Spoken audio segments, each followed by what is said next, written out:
In a world overflowing with slogans, where microphones are raised and statements are issued in the name of human rights, there exists a people who are being slaughtered in silence. Not because they carried weapons, not because they declared war, not because they rebelled against a state or threatened its borders. They are hunted, displaced, and killed for one reason only: their faith, because they are Christian. Their blood does not make headlines. Their churches burn without breaking the news cycle. Their children are buried without international outrage. While the world debates values, they pay the price. While speeches are delivered, they are erased. This is not a tragedy of war. This is not collateral damage. This is persecution, clear, systematic, and ongoing.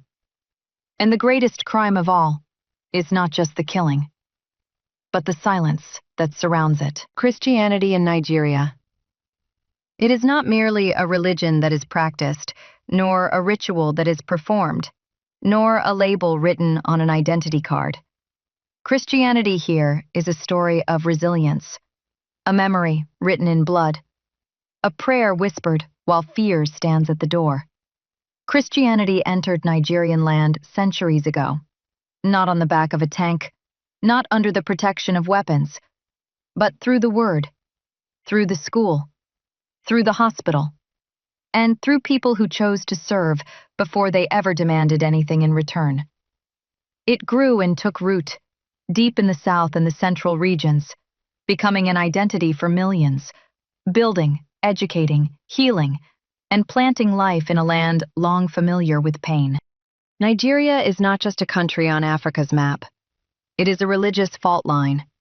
A nation split between a predominantly Muslim north, rooted in deep Islamic history, and a largely Christian south, where Christianity became central to identity, education, and social life. In the north, Christianity has not always been seen as a personal faith. In the rhetoric of extremists, it is framed as a cultural invasion, a symbol of the West, of political power, and of social change they fear and resist. From that fear, violence was born. And from violence, persecution followed. Churches burned. Pastors assassinated.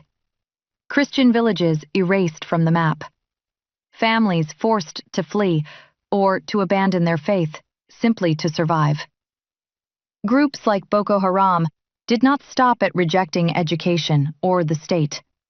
They made Christians a primary target, not because they carried weapons, not because they posed a threat, but simply because they believed. Too often, the Nigerian Christian stands alone, caught between armed religious extremism, bloody conflicts over land and identity, and a fragile state unable or unwilling to protect all its citizens equally. And this raises a question often repeated in headlines and rhetoric.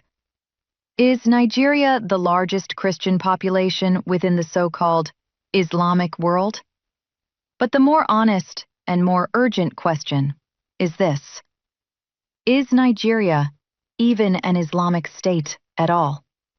Or is it a deeply plural nation, violently reduced to a religious binary, while the reality on the ground is far more complex and far more deadly?